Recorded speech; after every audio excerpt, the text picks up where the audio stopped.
Yeah, hello and welcome to this video, which looks a bit different, obviously, but I thought for a book review, this is maybe an interesting way of doing it, to actually have the book in front of me, not just a computer screen with some chess pieces.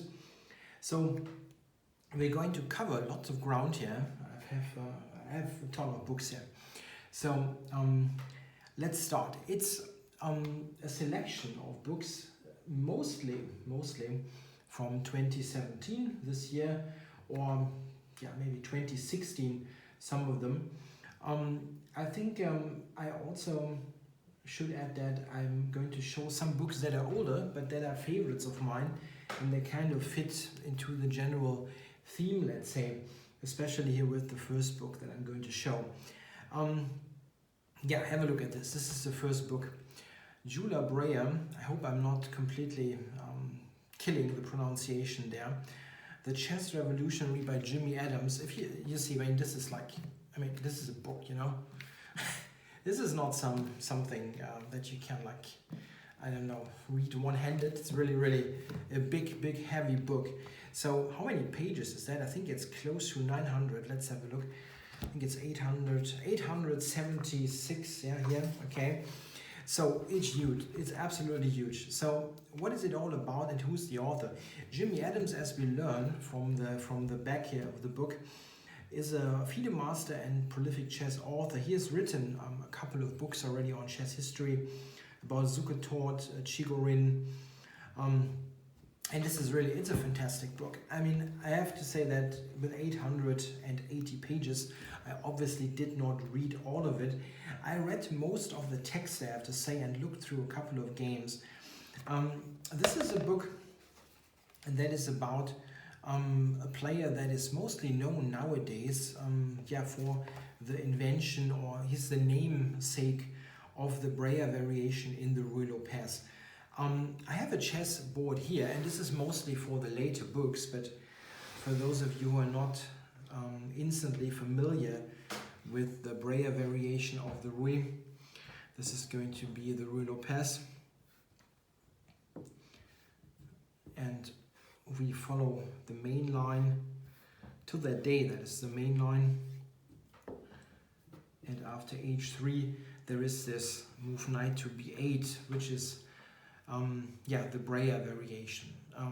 At the time, and we're talking about the start of the 20th century, this was completely out of this world. To redevelop, let's say, undevelop your knight in order to get it to a better square here on d7.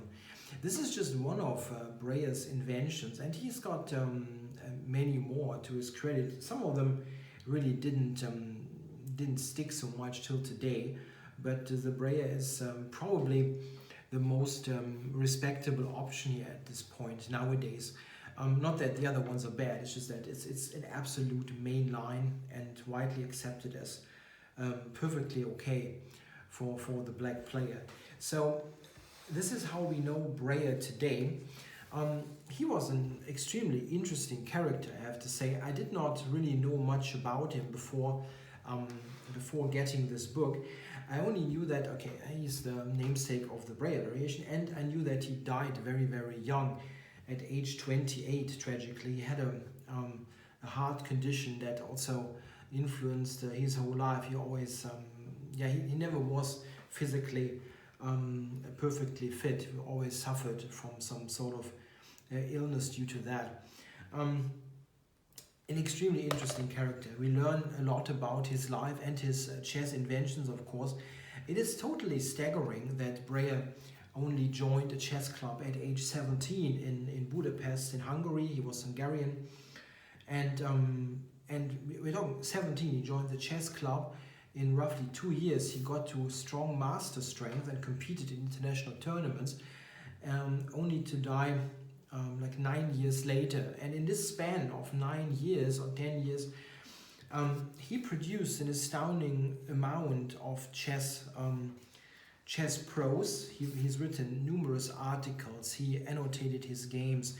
In this book, there are 280, if I'm not mistaken. If I'm mistaken, I'm not off by a lot.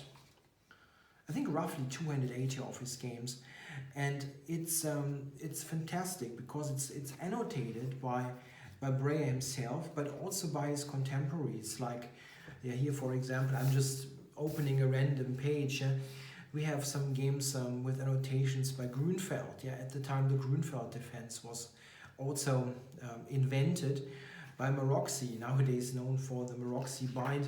We have commentary here, annotations by Tartakova, by Reti. Yeah, it's fantastic, and it's all very, very nicely written. Obviously, some of the contemporary annotations are not correct by modern standards. Where this is clearly the case, so where there's a clear mistake in them, it is oftentimes pointed out by the author and given in brackets, like, okay, this is the contemporary, but we know nowadays that this and that is the case. This is, I think, quite helpful.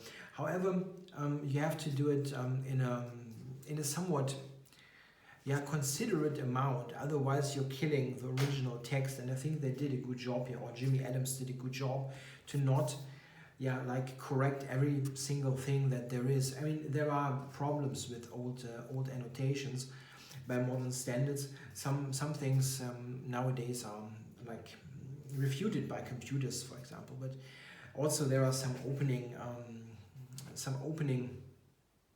annotations that are just not on modern standards. It's like almost 100 years ago. So we have to see that we are standing on the shoulders of giants, and these were the giants that invented a modern chess in a way, modern approaches, modern ideas. Yeah, here this is also one of Breyer's interesting inventions, Queen F3 in the King's Gambit. This is really not a good line. Yeah? So yeah, at the time when we see the original annotation here with an exclamation mark. Yeah, so these of course have taken with a grain of salt. It's great. If you're interested in chess history and you're interested in learning about how chess actually became what it is nowadays, it's fantastic. It's just, I mean, it's not the kind of book that you take with you on the let's say on the bus or something, and you just like take with you and read. Yeah, it's really something to enjoy on a real chessboard, and yeah, it's great. It's just enormous. Yeah, I'm going to go to a tournament tomorrow, and maybe I have to check my luggage. If I've got some spare space, I will take this with me and read a little bit more when I'm away. A really, really great book to recommend. Speaking about books about chess history and historical figures, I felt it is appropriate to mention some books that are amongst the favorite of mine. I'm going to put that aside. They are all a little bit older, but still fantastic stuff. So one of my absolute favorite books about chess history in a way and a historical chess figure is this one, Bent Larsen's Best Games. This book has been around for a while. It has been somewhat modified over the years. This is all written by Bent Larsen himself, and he started, you see it here with, if you look at the chapter, I hope that it really works with the video. He's showing his whole career starting in the late 50s and so on, yeah, and then over to the 60s, yeah, the match against Fischer and so on. It's the whole story. And this book I think was originally released in the 80s, yeah, and then it got somewhat extended later with some articles. This is from 1994, I think. Yeah, sorry, from 2014. From 2014, when they added some articles about Fischer meeting, about Larsen meeting Fischer, all written by Larsen, of course. So it's kind of an extended edition, if you want. This is also a fantastic book. This is more about, if you compare that to the Breyer book, this is more about the games. Yeah, I mean there is text about the tournaments, and you get a good insight into Larsen, but it's more about the games. And Larsen was a creative genius. Yeah, he really had fantastically inventive games. And what is really great about this book, and this is something that I don't completely know about, is how that came to be, is the quality of the annotation is fantastic.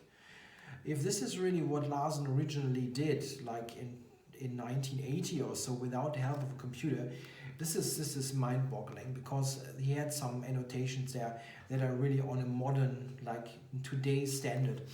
It's really great. I checked some of this, and if you go over that with an engine, the engine says the same thing sometimes. It's remarkable. Maybe he reworked that like in the 1990s or 2000s. Larsen died in 2010, if I'm not mistaken. I think it should be on the back cover. 2010, yeah. Maybe he used the computer like to recheck his things. I don't know. It's fantastic. It's fantastic quality of annotations, and Larsen again is a very inspirational player. So this is also one of my favorite books, absolutely. Another all-time favorite book, and this was recently mentioned somehow in one of my live shows, is this one by Donner the King. Some people think it's the best chess book ever written. Maybe it is, I don't know. It's really fantastic. Donner was a very controversial figure. He was a Dutch grandmaster for many years, one of the best Dutch players, and he was a very prolific writer. This is basically a collection of his chess pieces, means his chess writings, articles in newspapers, for Chess Magazine, and so on.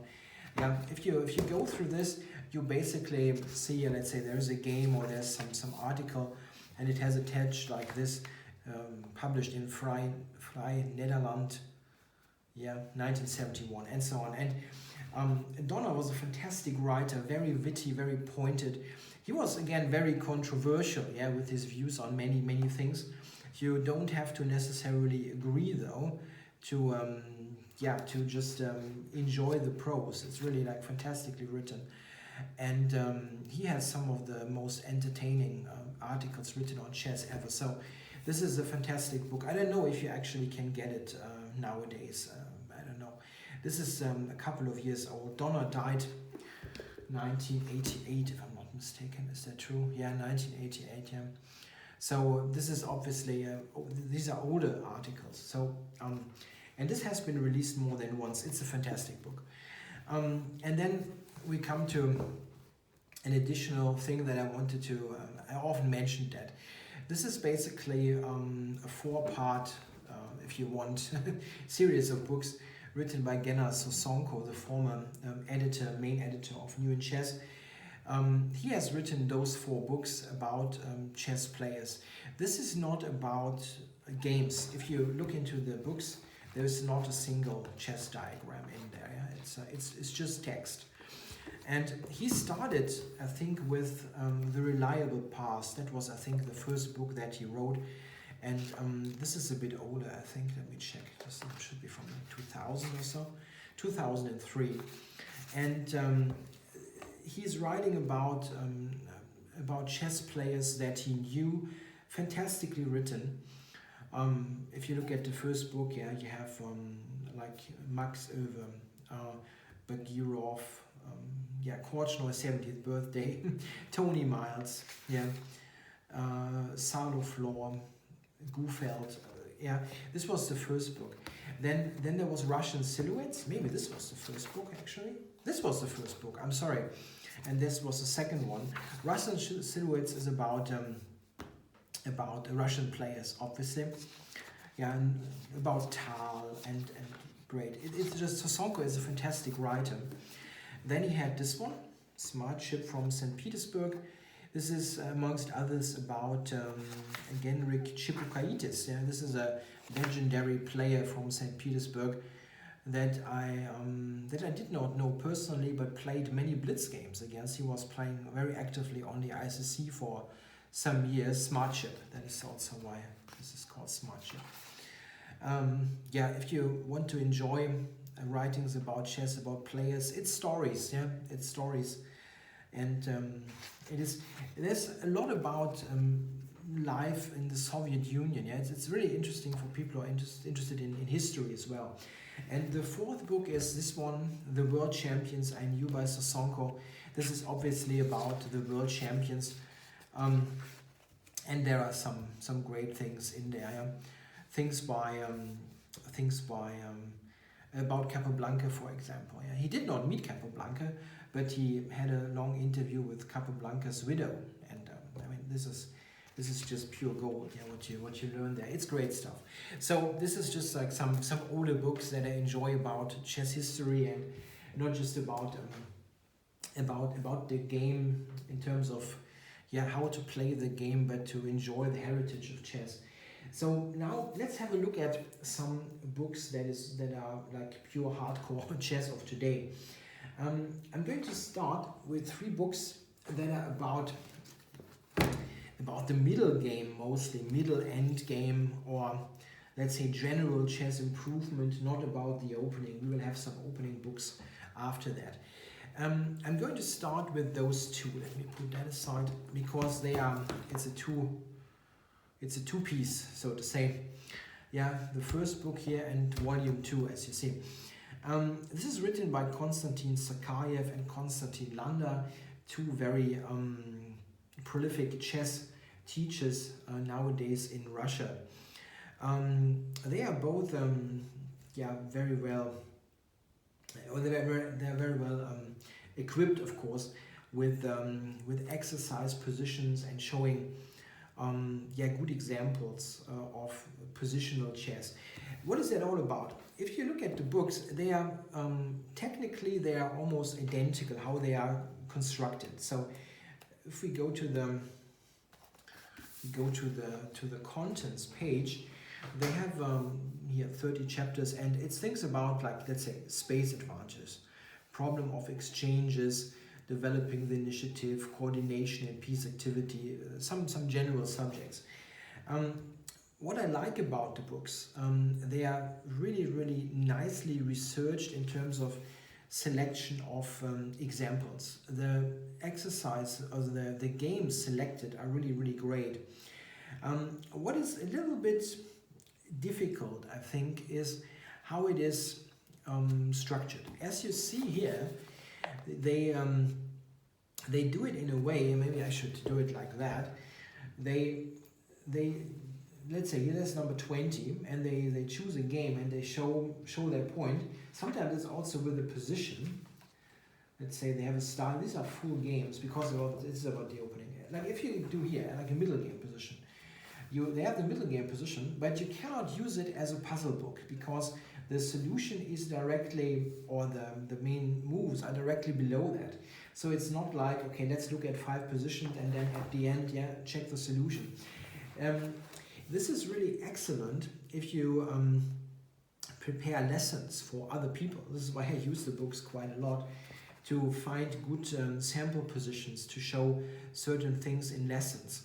If you do it on your own, you cannot use it as a puzzle book so much.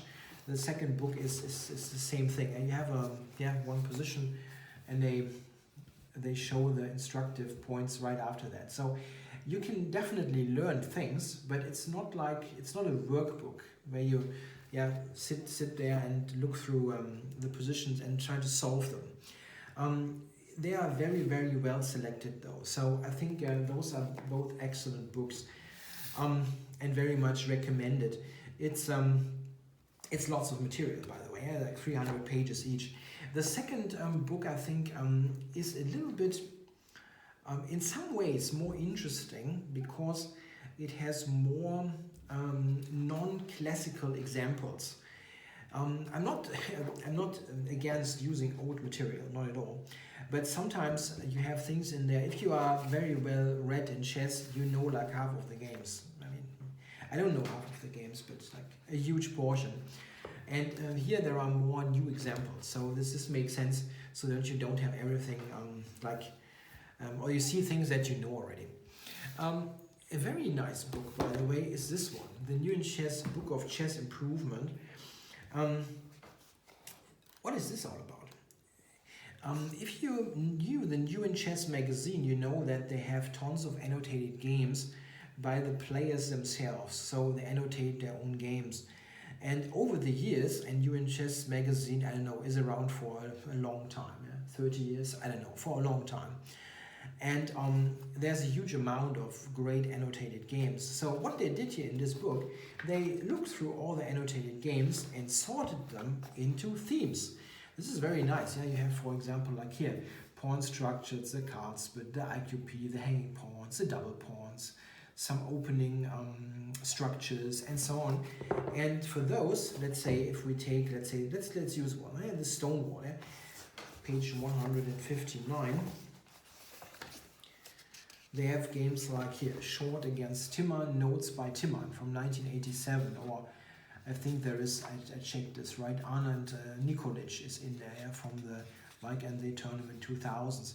For every single one, they have some key lessons. This is really nice. So some bullet points per game. So I think this is a very nice, very nice material. Yeah, very instructive games, very well annotated. And you can sometimes really use it as I just did. Like, okay, is there a pawn structure that you like to learn about? And you can use that. It's good stuff. It's really good stuff. I mean, it is mostly, we have to admit, recycling of what they had in the magazine. But who has all the magazines and who can actually look through all of them and find out what is instructive for this particular subject or not. So this is a really nice book. Okay. Next, we have some opening books, and let's grab them. It's quite a bunch. It's quite a bunch, and for this I will use the chessboard a little bit more. So let's have a look at. Let's do this at the end. I'm going to start with those two here. The Complete French Advance and the Zaitsev system. Let's do the Complete French Advance first. This is a book about the advanced French. For those who don't immediately know what I'm talking about, I'm going to put it on the board just a second.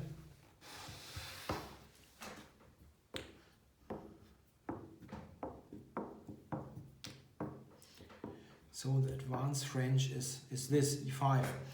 And the absolutely most well-respected expert on the French advanced variation is Evgeny Sveshnikov. And this is the author of this book, together with his son, Vladimir Sveshnikov, who's also a strong player. I think is he a grandmaster? I think he's an international master. Do we have that on the back cover? Yeah, he's an IM, yeah. And so they both they collaborated on that book. So we have to say that, or we have to add here that there has been a book on the advanced French by Sveshnikov some years ago, and this is basically an updated version of that. We have some intro chapters that are about the general strategic ideas about the opening. Actually, Sveshnikov uses lots of old material. Like here, if you have a game by Greco from 1620, oh my god, or Paulsen against Schwarz from 1879. So he uses some old material to illustrate things, and it's a lot about the strategy involved of the advanced French. I think the advanced French is maybe the strategically most complex line in the French, and he does a good job of explaining things. It is probably the book to get if you want some material on this opening. I don't think there's anything else remotely comparable about the advanced French. The advanced French has one distinct advantage over other lines. If you start here if you look at the starting position of the French, if you play knight c3 or knight d2, black selects the line. They can choose now a huge range of possibilities. So here there is bishop b4 and there's knight f6 plus the capture, which is all lead to entirely different positions. The only positions that are or the only cases where white is immediately defining the pawn structure is the advanced French, where you will get most likely this scenario, or the exchange French, yeah, which also immediately defines the structure. Of course, the advanced French is the more ambitious of the two, and if you look for an ambitious line against the French defense, this is probably the way to go. I'm currently working on an E4 based repertoire myself, and I considered the French advance. The only thing that made me not choose this is not the quality of the line, but the complexity of it. And I felt I'm publishing something that is not a 300 or 280 page book. I felt I cannot do it in the confinements of what I'm going to publish. But Sveshnikov has 280 pages there to get to the point. So it's a great book if you want to play e5 against the French. Let's put that aside and check the other one here, the Zaitsev system. This is a book that I also like, and I have to admit that I studied it a bit, but I have to study it more, because I want to play this line and I couldn't really yet look at all the details of the line that I'm also interested in, the Saratov variation. The reason why I'm choosing this is because it is excellently researched. I looked at some of the lines, and it's a fantastic amount of work has gone into it. It's written by Kuzmin, well-known chess teacher and coach. And I think this is the book about the Zaitsev. I think there has been a book some years ago by I think Johannesson, the Norwegian grandmaster, but this is like years old, and this is from late 2016, if I'm not mistaken, or early 17. I think they have 16 here. If you want to play the Zaitsev, which is arguably maybe the most ambitious line in the Rui main line, this is the book to get. There's nothing negative to say about it. It's a real hardcore opening book. Of course, it starts on move 9 here in the Zaitsev. For those of you, I should probably really put it on the board. I'm sorry about that. The Zaitsev starts exactly as the Breyer does on move 9 of the Rui. So we are talking about this position where now the Zaitsev is bishop b7, knight b8 being the Breyer. What we have to really say about this book is this is almost, I would say, for professionals or really, really strong players. It starts on move 9, you know. It doesn't tell you anything about what happens before. Like there's the exchange, Rui, there's tons of other lines, and the book simply does not feature that. It's not a complete repertoire at all. But if you want to, let's say, expand and go to the Zaitsev, it's the book to get. It's just the best book about it. Let's have a look at something else. I'm going to show you a book that is not well known at all, but it's pretty nice. This one, The Hyperaccelerated Dragon, by Raja Panjwani. Raja Panjwani, I'm probably not pronouncing this correctly, is a Canadian international master with Indian roots. But this is a nice book. Yeah, it's by Thinkers Publishing, a little known publishing company yet, and it's about the Hyperaccelerated Dragon. I should put it on the board. Yeah, this is a bit of somewhat, it's not obscure, it's wrong, but it's certainly not as well known as many other openings. So let's put this on the board. So this is about this opening. So the early G6 here in the Sicilian. Why G6? This is the Hyperaccelerated Dragon. This is usually called the Accelerated Dragon because black goes with G6 very early on, and the Hyper is on move 2, so it's the most accelerated dragon. Why the Hyperaccelerated Dragon? The reason is that here white has bishop b5, and many black players like to avoid that line. There's no real reason to avoid it. It's not like it's terrible for black, but this is like nowadays almost the main continuation. And if you can make g6 work, let's say. It just saves you lots of effort to learn something against bishop b5. They go here, and now the main features of the book are the Maroczy bind and the lines after knight c3. What I like about this book a lot is that, and this is a huge difference to many other books, the author is suggesting tons, really tons of new ideas that he has analyzed extensively with the computer.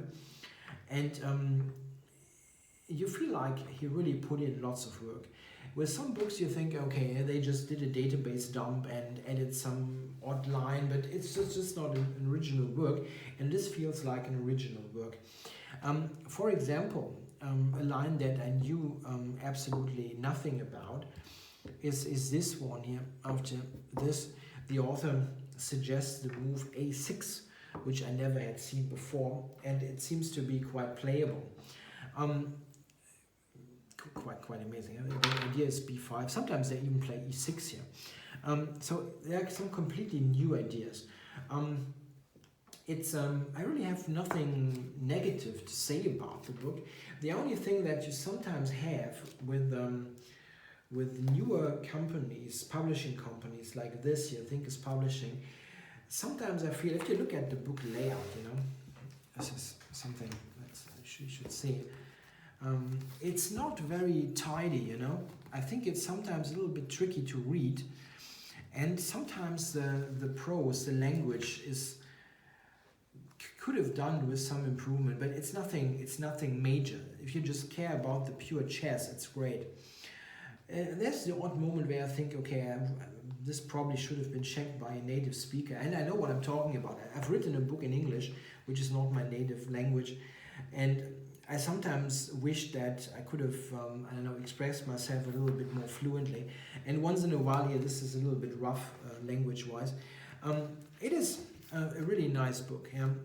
What you should see is why this is a worthwhile opening to study, and something that is not so well known. If you have a good line against the Maroczy bind, and he suggests some interesting lines that I have not yet considered before, I still think white is better, and he actually agrees. But anyway, if you look at the move 1c4, you can actually play this move order. And the only thing that white can try against this, which is a real try for an advantage, is to go into the Maroczy bind here, this way. And if you know something good against that, you have a ready-made repertoire against knight f3, where you can play c5, and on c4 you go g6, or on c4 you play c5, and if they go here, which is the most ambitious move, you again go g6. So having a good line in the Maroczy means that you have a good line against c4 or knight f3. It's at least the base of a good line against those openings. So the next two books, I'm going to start with this one, the E3 Poison book. Certainly the book with the coolest cover that you can get. What is this all about? E3 Poison by Axel Smith. Smith is a grandmaster from Sweden, and this is his second book. The first book that he wrote was Pump Up Your Rating, silly name, good book. This is the second one. This is an opening book, and it's about openings that involve an early e3. I should show some things to get you more acquainted what it is all about. We're talking about things like that, or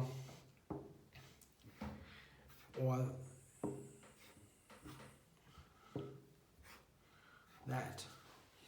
It's very much independent of concrete move orders. This is about setups. He usually he has many chapters for different kind of setups and possibilities where you could use e3 somewhere. This, for example, is directed against the Grünfeld, where this e3, e4 move now leaves the knight without something to capture on c3. So Black actually has to go back. This has a very good reputation for white, by the way. So d5 is more or less defanged with this particular move order.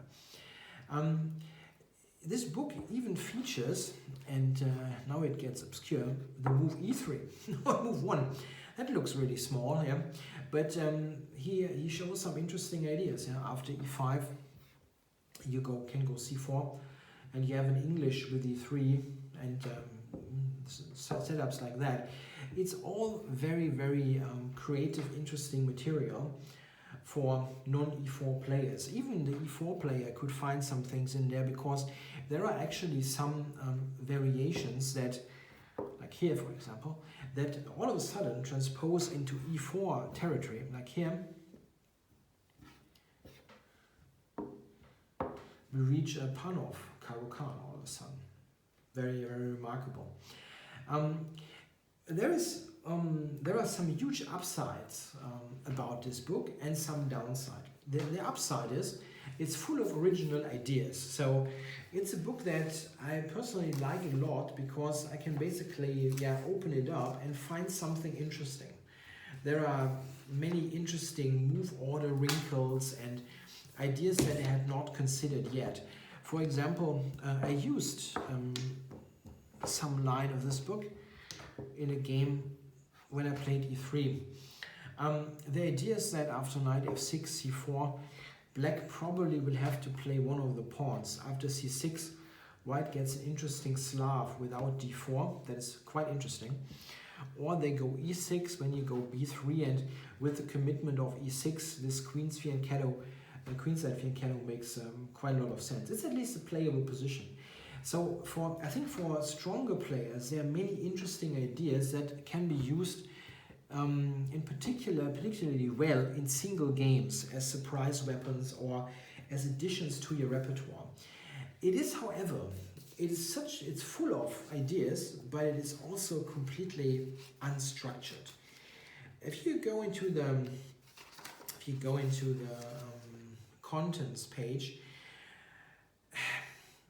it's really difficult to find something. I mean, he has some things here like anti-Queen's Gambit accepted, then the Queen's Gambit accepted.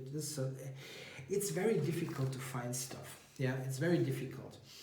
I think I read the review by Matthew Sadler in UHS magazine about the book, and he gave it 2 stars out of 5. Because he said there's probably a good book in there, but I cannot find anything. Which is kind of, I agree somewhat, but I wouldn't give 2 stars. I think I would give it 4, because I still like the original content. But be aware, I think this is mostly for stronger players who are able to kind of digest the different move orders and kind of pick out what they like and can use.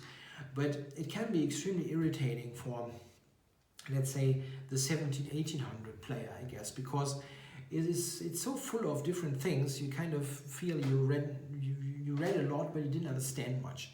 So it feels like it feels a bit unorganized. But I mean, I've written books or like one book and many other publications. It's with this subject, it's very difficult to do. So I kind of understand why it is how it is, but I think it's difficult to do better. But it's still a very interesting book. I think I like the concept quite a lot. Some of those move orders are really poisonous. You can get people into things they have never seen. For example, I'm just going to give you one example. So this is an invitation to the Benko Gambit or the modern Benoni. What about this move? This is not very aggressive, of course, but where does it lead to? Yeah, black could do this and play d5. This is all of a sudden a Panov Caro-Kann, a completely different opening. Maybe the black player has no clue about it. It's actually rather likely, because the combination of a Benoni and a Caro-Kann is not very usual. So what will black do? When I looked at this opening, this line for black in my Benko gambit repertoire, I thought g6 is good, and it is good, of course. Knight c3, bishop g7, and then d5. This is what Smith recommends. Go into the Benoni a tempo with e3. And you know, this cannot be the greatest Benoni ever, and it is. Why is the tempo down? It cannot be super great, but it is a different opening.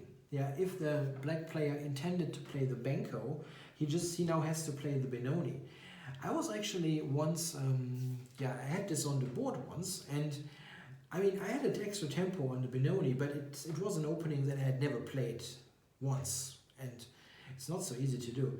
So oftentimes this book presents you ways to trick your opponent into something that they don't know about that well. The next book, and this is one that I recommend like fully, is this one. Playing d4, d5, a classical repertoire, by Quality Chess by Nikolaos Tirlis, nowadays a prolific and well-respected author.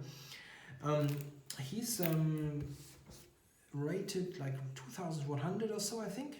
He's not a super strong over-the-board player, but he has been a second to many top grandmasters because he's a well-respected opening researcher and an expert also on databases, computer analysis, and so on.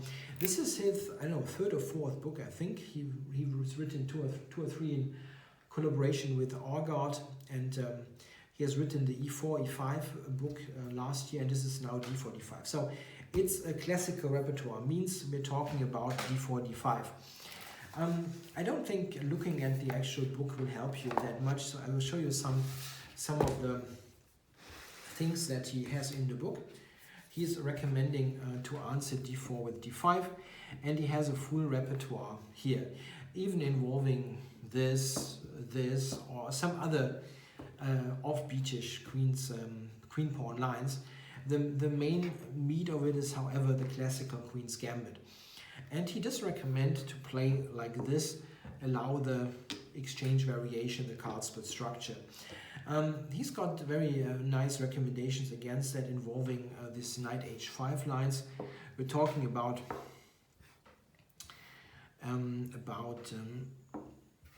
this idea. h6 first, actually. So this and this. This is nowadays very well respected for black, and he does a good job of presenting that.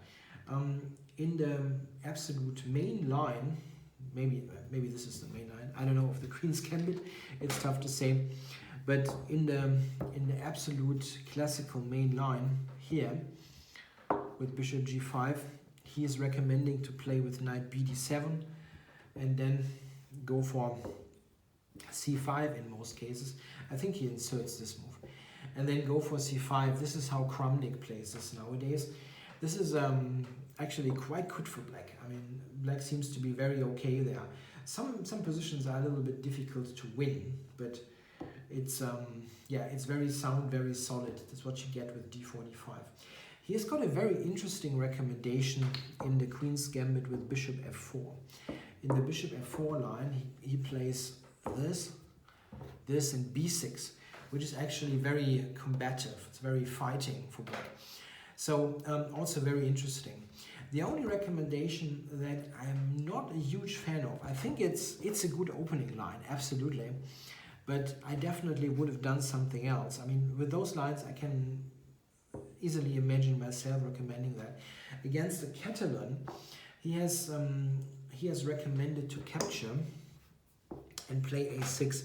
This is a good line, absolutely, and maybe one of the tough tests of the Catalan. But if you go for a classical repertoire, I think you should have gone with bishop e7, like the bishop e7 line. This is the classical Catalan. This is not a criticism based on the line is bad or anything. I just think that it would have been a more fitting choice. This is somewhat, this is quite a bunch of theory to learn, and it's very interesting. I think it's one of the best parts of the book. I just think that selection in itself is not extremely fitting. So I still recommend it if you want to go d4, d5, great stuff. And now I want to show you two books that I don't recommend, just as a word of warning, because they are out there, and at least one of the books has been really successful, and I think, oh my god. So let's start with this one. This is a book that I feel you should avoid. It's called The Fianchetto Solution by Neyman and Shoker, two authors, which is one problem. Yeah.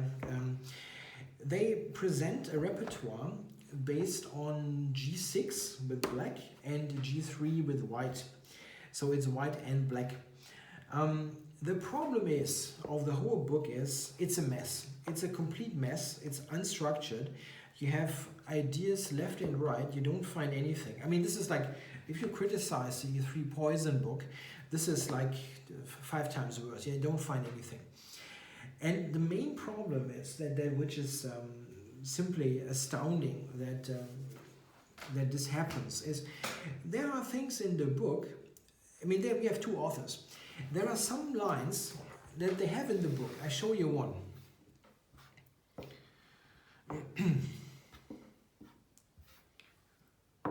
They have this line in the book, yeah, which for ages is known to be just better for white, and it is better for white. There's simply no way around that.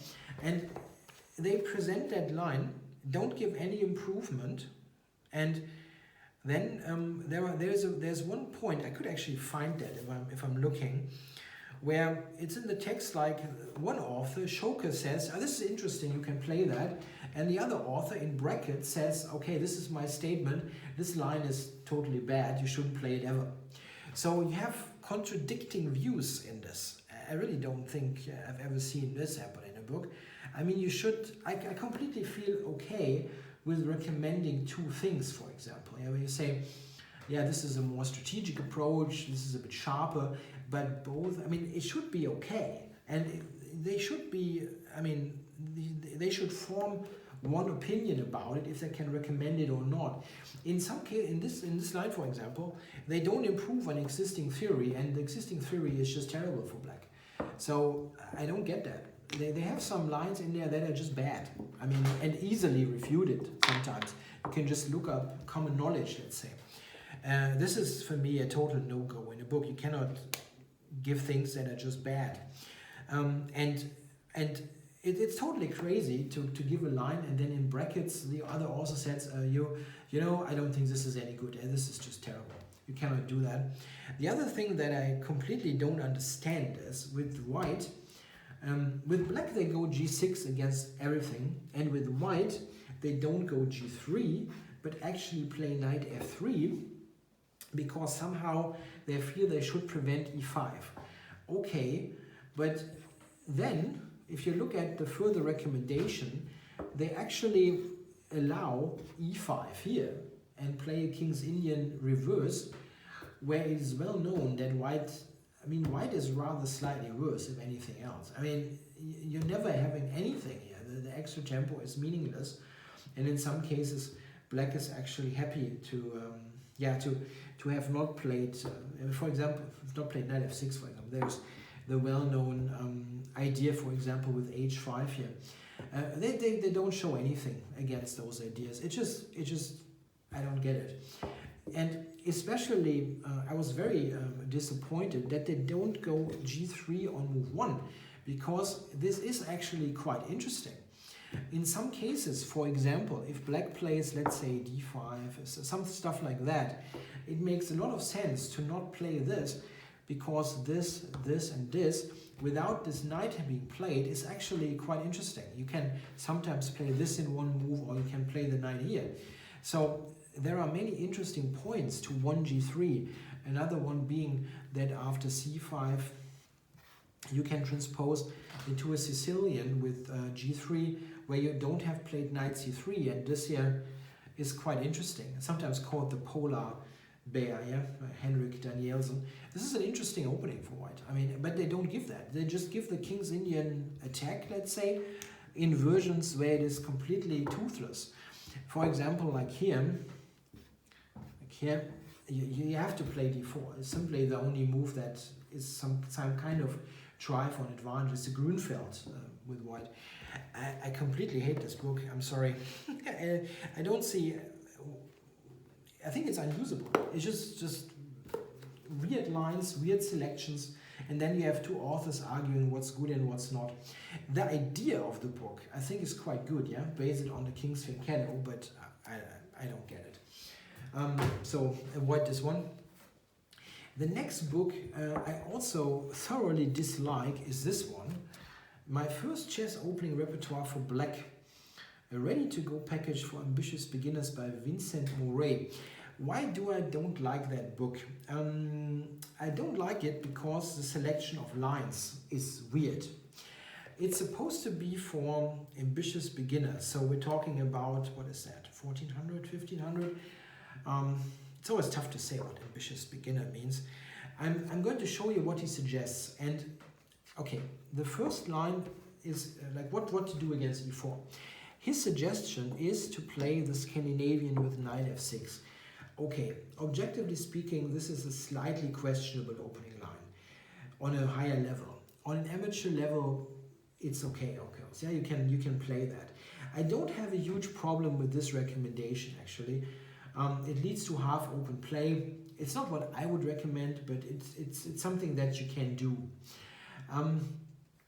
However, he spends lots of time on analyzing those wacky lines here, yeah, with these gambit lines. I don't know if this is appropriate for a beginner or an ambitious beginner to look at stuff like that. I'm kind of in doubt, to be honest. I think this is a bit too complicated, maybe, and something simpler is more advisable. I don't know, but this is not the biggest issue that I have. I mean, this is kind of, I still think, something that you can do. But against d4, it gets ugly. Yeah. So he wants to go d5, and he recommends the Albin's counter gambit. And I don't see any point of recommending an opening that is almost unplayable if white knows a little bit. Yeah, it's just a bad opening. And I know it's ambitious beginners, and if you play that against the 1500 with black, they probably don't know what they're doing with white. But still, why would you recommend something that is so easily refuted? Yeah, something, I mean, against this black is just worse, against this black is worse. He's worse against anything. And if you get on a somewhat decent level, people will prepare that. I mean, for example, if you look at the level of 1700, if you are in a youth championships, for example, where the kids are actually prepared, if someone plays the Albans, I cannot stop laughing. Yeah, I would just 10 minutes, yeah, and you refute the whole thing. It's just bad. So I don't understand why recommend something that is actually not good. I mean, if you want to get to quirky piece play, you can maybe argue, remember, why not the Chigorin? That is at least not terrible. Or go with the Queen's Gambit accepted. Leads to open play as well, and is pretty easily learned. And you can play that for your whole chess career. While the Albans you have to ditch. I know somebody will now mention, yeah, Morozevich played it. Yeah, he played it in some lines 20 years ago. Yeah, if he would play it nowadays, he would just lose probably every other game. Okay, this is one problem. But the second thing, and this I was kind of really speechless about. Okay, people can do this, of course, and now you don't play the Albans anymore. This is a problem from a repertoire point of view anyway. But okay, so you're a chess author. You somehow show the Albans, and now you have to present something here. So what would you choose? I mean, I would choose this one, for example, because this is somewhat related to the Albans, yeah? And it's a Chigorin, of course, but it's just a subset of lines, and it's relatively easily learned. Or I would say, let's say knight f6, yeah, and then play the Queen's Gambit accepted, which is now here white doesn't have e4. It's easily learned. So there are some lines, even bishop f5 is kind of okay here if you want offbeat. Instead, he recommends to play a stonewall. So he goes c6, and then he wants to play this stonewall, like against anything. And I mean, after this, black is just in terrible shape. I mean, this is almost unplayable on any level. I know it's beginner level or post-beginner level, but why would you recommend something that is known to be bad? He actually shows this line and doesn't have any improvement. He just says, okay, yeah, black is worse, whatever. Or he gives some line and says, this is interesting. I mean, it maybe is interesting, but it's also bad. So I don't see the point. Why give bad lines if there are good lines available? Of course, you can say, in some cases, you can argue on a certain level, a different type of line could be helpful for developing your chess. For example, if you show gambit lines to kids, this is something that I feel is kind of okay. For example, let's say you would show somebody lines with this, like gambit with c3, or play, let's say, the Evans gambit, which is a respectable opening. This is something that maybe at a later stage you have to replace with something, but you say for kids you play something active and they should learn tactics. Okay, but why go for, here, this is played quite often, for a bad stonewall of all openings, which is not tactical at all, and is just strategically quite dubious in this concrete move order. So I just don't get it. I don't get it. Why recommend bad lines? So I would avoid that book. I think the white book, yeah, is better. I think those lines are more, I think, suited for kids especially. This I don't understand.